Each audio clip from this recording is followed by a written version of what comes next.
in all the summer reading programs in the library. They start off with a kickoff, and you take the kids and they give them a gift. They usually get a book or something has to do with reading, and they give them 6 weeks. If they read a specific amount of books, they also have a big prize. They have a big celebration day where everybody comes in and they call their names and they give them certificates. So I always made it a point to participate with the libraries.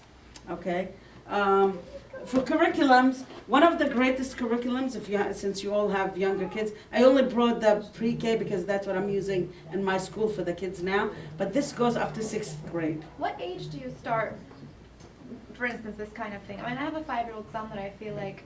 Your 5-year-old son should be in kindergarten or 1st grade. I know technically he should be that, but I'm like of the philosophy that, when he's ready, kind of, I don't go by like age. They have preschool and they have pre-K. But I'm just thinking, like, in your opinion, like, do you think I should just, at 5, they this should be is so starting easy. work like this? If you want to start from the beginning because you don't want to rush him, Yeah, you could exactly. start with, look how easy this is. I have a 4-year-old in my program. Yeah. I'm on 1st grade with him now. Oh, wow. Because I did pre-K, just like you said, because Yeah. he's more of an amana on me than my own kids. So I wanted to make sure he's not missing anything. Mhm. So I started with him with preschool. We did pre-K, kindergarten, and now he's doing 1st grade. Now he's literally reading at the age of 4. MashaAllah. And you found that he wanted to. Yes, because if you start with them early, they want it. And that's what I did with my kids. My kids were all by 3.5, mashallah, mashallah, tabarakallah, they were all reading. They were all reading. No, it's all about if you're encouraged, if you do, again, I go back to the intention. Intention is very important because when you're with Allah, Allah makes things easy for you. Yes, there will be obstacles, don't get me wrong. It's not going to be smooth sailing. There will be a lot of obstacles, okay? But you will get to where you want. Even though my kids were reading at 3.5, I told you, I had many sleepless nights. I would cry. I would be terrified. Am I doing the right thing? Am I teaching them? Am I, getting through what I need? So every now and then, I get them tested because I'm against testing too. Okay. I do not believe in testing. Testing, it does nothing but pressure them. Right. And many educators are against it. And all those testing companies is all about money. No, even now the SATs, all colleges are trying to get rid of it, okay? And they're trying to start a program for volunteering. Instead of you taking the SATs, they want to see how many hours you volunteer in a community service that was of benefit to your society. So I believe in that. Do you think that homeschooling builds a stronger connection with you and your children? Definitely. Me and my kids are like siblings. MashaAllah. I think Rania. See, my daughter started to pray and she just like, yeah, me and we argue, we talk, and they're not afraid of me. I'm the mother. They don't hide anything. They don't go behind my back. And I believe the homeschooling had, because we're together 24 hours a day. Right. We're together. Last year, I was diagnosed with a brain tumor, and it was suddenly out of nowhere. I was having these headaches, and I did not know anything about it. So finally, they pushed me to go to the hospital, and they kept me. And so we were not prepared. I didn't tell them to do nothing. And we were having kids. We were, doing the little scholars. And you would think that they would cancel everything. They would want somebody to come and take care of them. When my whole family came, my kids are the ones who took care of everybody. MashaAllah. So they were running the program, MashaAllah, 5 days a week. At the end of the program, when the kids went home, they came and visited me, and I was in a coma for 5 days. And yet they came every single day, and they took care of the whole family that was visiting. MashaAllah. Now, where did they learn that? Where did they learn that? If I didn't spend time, because your child learns from your actions.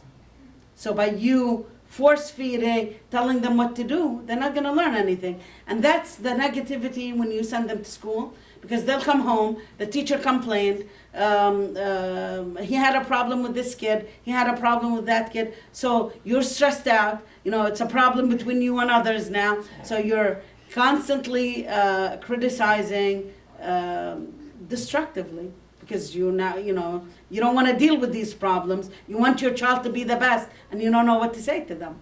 Okay, so there's no time for them to learn from your actions, because you're constantly angry. You're constantly telling them what to do. You're constantly telling them to get good grades.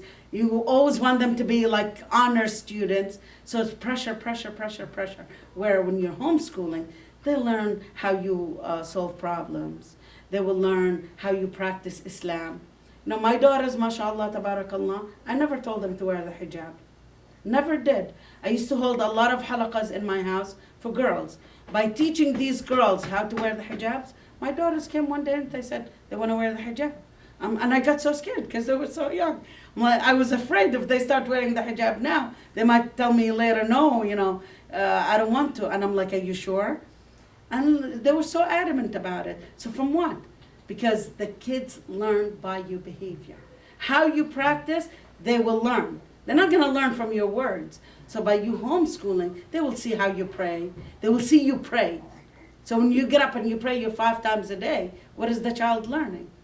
When you wear your hijab, when you make sure you're all modestly dressed, when you, the way you talk to people, the way you deal with people, and that's what I see. I literally see myself in them. Even the little things, like I remember, like when I get up there, I would go like this. And my Hafsa, she was like 4 or 5 years old, and I see her like, I'm like, oh my God. And I had to make sure that I'm not doing that, because they literally learn from your actions. And that's the best way to teach your kids. I just want to can I make a comment? Sure. I'm dying to make a comment. The stuff that the 2 sisters were asking just now, the sister here with the books, the issues with the child reading like crazy. My son is 13. He was in public school, and he reads like that. He would go borrow like 10 books for like whatever session, 3 weeks, and he would dump like these books that I've never read. And of course he was in this vampire thing, right? And I was like, oh, yeah, no. So basically, honestly, it came to the point where I had to restrict him. The African way, which is taking it away from him and saying no.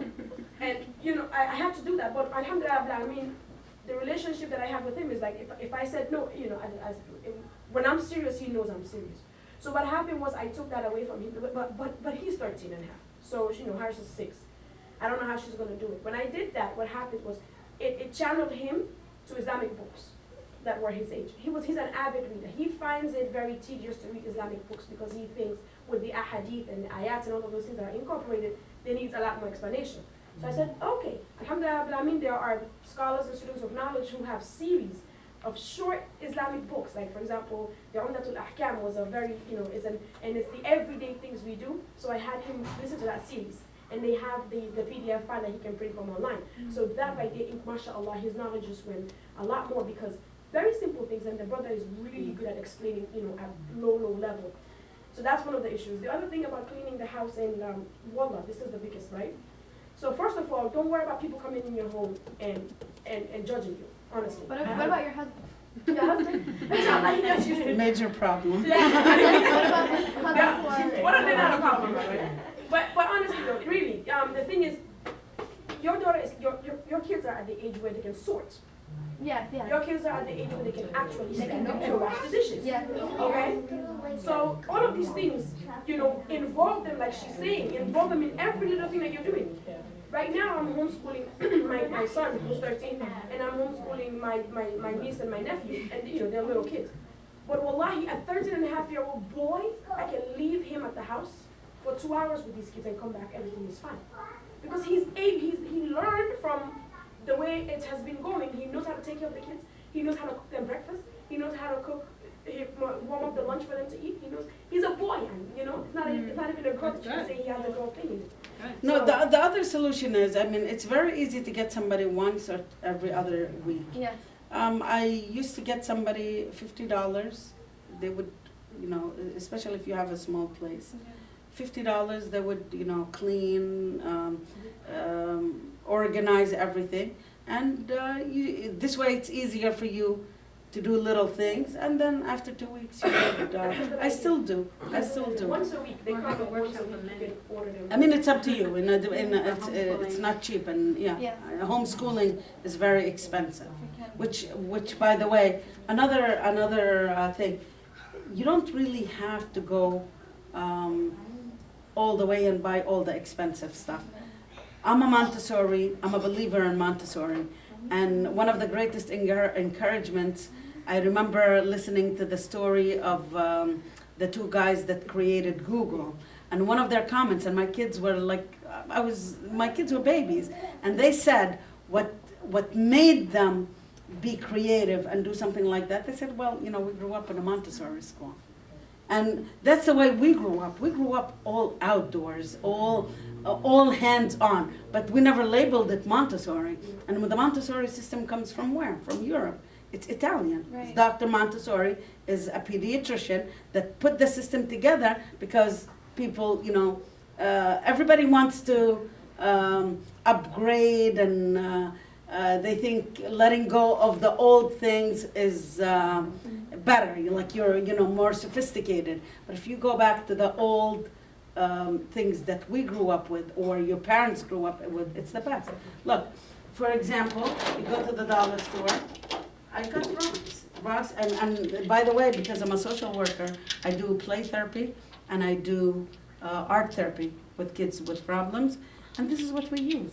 Okay, look, and for education-wise, you're using sensory, motor skills, all of that. So I have them do this, which we did today, and write like important messages that you want your kids to remember in Arabic, because in English, you get fired. Like, look at this. This is like, 69 cents for the rock. Okay, but it says small. Isn't this the sunnah? Okay, and while your child is playing with it and practicing and doing, so little things, these things mean a lot. They have a lot of peace, which is Islam, sincerity. So these little things. Another thing that my kids love, and the kids I work with right now, buttons. Sometimes you go to, I was telling, where's Melissa? The best ways I used to find materials is go to the upper areas, garage sales. Don't ever be embarrassed, because you know what happens with these areas? They're such spoiled kids. They get a lot of gifts. They have, it's overwhelming that they never use them. A lot of times you would find it's still packaged. Okay, $2, $3. You find a lot of good creative materials. Of course, certain things, you don't. Of course, you want to plant the seed of loving Islam and the hadiths. What does the Prophet ﷺ say? The one that built the masjid, what rewards they have? So you tell them, okay, here, build the masjid. Okay, so it's little wood. So you're killing how many birds in this? You're teaching them, the sunnah, the rewards, everything, and they're using the sensory, the motor, the creative. So that you have to be thoughtful. Plants. I think this was 50 cents from Target. Very easy. This is mint. Okay, so you plant with them all spring long. Then you use this. This was $1. Look at the shapes, all the shapes that they could use. You have to be creative. You really have to be creative. If your intentions are the right intentions, Allah will open up ways for you. I have a question. So, in regards to your involvement with the Board of Education, were you ever able to get your kids to do something in public school, like just have them work with you where they could participate in a, science class or something that's not they're not full-time students, but they could do something in the local high school? I never looked for it, because honestly the public school kids are deprived. When they are giving a science fair project, they have to go home and do it. They know. I remember many kids, because I used to do all sorts of works to make money, and I would tutor, I would help, whatever. A lot of kids would come to me, and we would help them building a science project together. So there's really nothing. The public school is going down and down and down. and it's the worst. And New Jersey is one of the worst in the nations after New York. So So how I did you never tackle really. science and like chemistry? A lot of hands-on, you know, with outdoors. Liberty Science was great. I used to go once a week. Okay, they always have something. Liberty Science is the best for science. And then places like Van Zandt Park, the museums. Sometimes each year or maybe every 3 months they have a whole section on something. Okay, same thing with the social studies, geography. I used a lot of puzzles. They learned the world, the United States at a very young age through puzzles. And then we'd show them DVDs. What else did we do? The Discovery Center. Remember there was a major course with Sheikh Al-Maghrib. Do you remember what's his name? No. The African. I'm very bad with names. No, Abdul Hakim Green. Abdul Hakim Quake. Yeah, he's all over. He came and gave a very intense course on, it was a 2-weekend. Yeah. It was a very intense course on Islamic geography, Islamic history.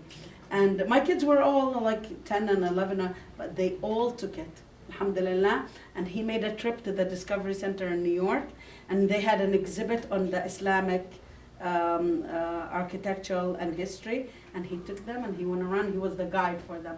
So, and that stuck with them. So you gotta pick, because social studies and science is not as major as English and math.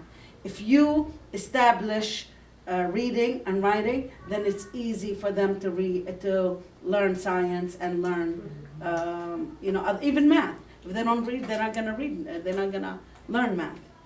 I have a question. Okay, so from what I'm hearing, you are obviously very active and very outdoorsy. So as a fairly new homeschooler, I'm finding that I am extremely busy all the time being out with the kids, so constantly taking them to field trips, taking them to activities, taking them to programs, that sometimes I feel like, is this the right way? Like, should I be out all this time, or should I just stay home and have like relaxed homeschool atmosphere? Like I'm struggling like to figure out whether being outdoorsy and constantly taking them to these events and programs and museums and this is the better way, or is it better just to raise them in this kind of relaxed environment? So that's what I'm also struggling, is because I don't know. You Like, gotta do both. You can, and also me, I never made it a schedule where I have to do this. I would wake up in the morning. It feels like it's a good day to do this. Okay, we'll pick up and go. It didn't. We'll just stay home and do whatever we have to. Okay, so I never stuck by a schedule. Okay. It takes usually about 2 hours to finish everything if you're gonna do the academics by books. 2 hours and you'll all be done. And the way I know a lot of you are asking, how do you manage so many ages? What you do, the younger ones, obviously, especially if they're not reading or writing, or you have them beginnings, you give them something that self-explanatory. You give them a hands-on activity. You explain to the older ones, and then everybody is on their own. That's one of the beautiful things about homeschooling. They become independent. Most of the times they tell you, oh, we don't need you to, because they read the instruction. They read, what they need to do. And so really you don't need to do much. You just, supervise, you make sure they did the work. You make sure that things are done the way they're supposed to.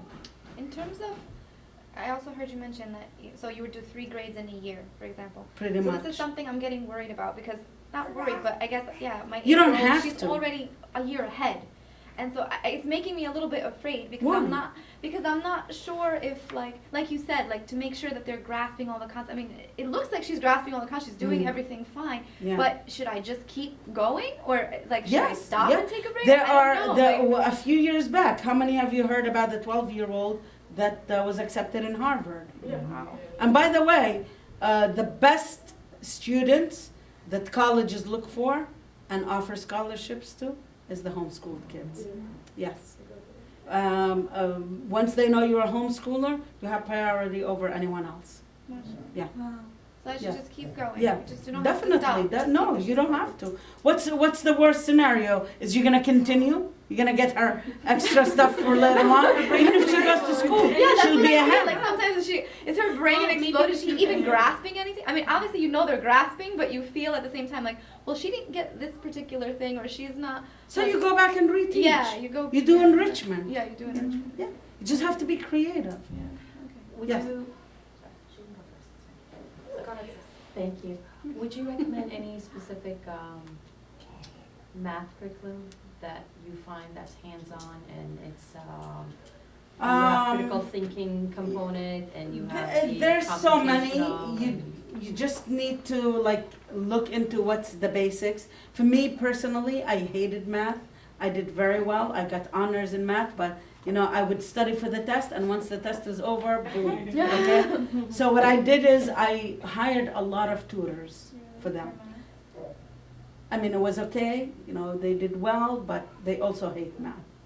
You know, they don't like math, but they're doing very well in it. You know, mashallah. It's not like, you know, they're failing in it or anything like that.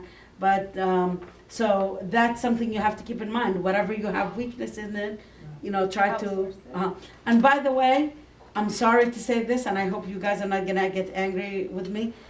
When I started homeschooling, there were many successful sisters, and I tried so hard to put groups together. And what happened is, we start and everything, and I found everything was dumped on me. I would have to be doing most of the work, and these sisters were just looking for extra help. Maybe they weren't able to do it, whatever. So and there were just nobody together. Nobody together. The Central Jersey, I'm not sure how much they do together. They don't. I know now, Sister Faryal just started a co-op with Aisha. So I believe that's Siddiqui? yeah, Aisha Siddiqui and Faryal. It's kind of different now. It's more an educated generation. So, you know, that could make a difference. I'm not sure. For me, it never worked out. I was dying. I really wanted to be part of a co-op, mainly for the socialization, but it did not work. Not because I didn't want it to. There was no cooperation. So be prepared for that. Don't put all your energy into that. Then when it falls apart, you'll cry. And I think I told you that too. I remember having deja vu is exactly Yeah, the same. yeah. What You methods, wanna put them away so we can go through live? what methods did you use to get your children to read at an early age? What levels? What method? What methods did you use to get your children to read it? You start off with, of course, the alphabet, and then the sounds, and then you start teaching them the sight words. I found Bob books the best. My kids literally wore them out, and they go into levels all the way to like reading high. So Bob books are one of the greatest ways of. I don't know how many of you know that. Yeah. Very easy. Like they would teach the letter the, a whole book for each sight word. It's very easy. Foundation is a really good program. And then, you know, you can get them in Costco for $10. Fun. $10. $10. Yeah, this whole box is $10 in Costco. Yeah, look, Costco, BJ's, thrift shops. But like I said, go to the good areas because there's. I'm sorry, I don't mean it in a bad way. They really do have a lot of good stuff. Two questions, sis, inshallah. One, kind of adding on to what Christina's question was about the child being ahead. If you're not testing, and I don't mean you, I mean the parent. If the parent is not testing or giving exams, how are you assessing whether or not a child has truly grasped a subject? Because, like, for example, in our co-op, sometimes whoever's teaching that week will ask the children at the end, okay, who can tell me one thing you learned today, for example? And all the kids will go around, and my kid is usually the one who is like, oh, I don't know. But then, like 2 weeks later, or 3 weeks later, I'm watching him play, free play, and he's talking about everything that was in that Yeah. thing. You know what I'm saying? That he was Yeah. exposed to. So I don't know, is it, do they take time to process the information?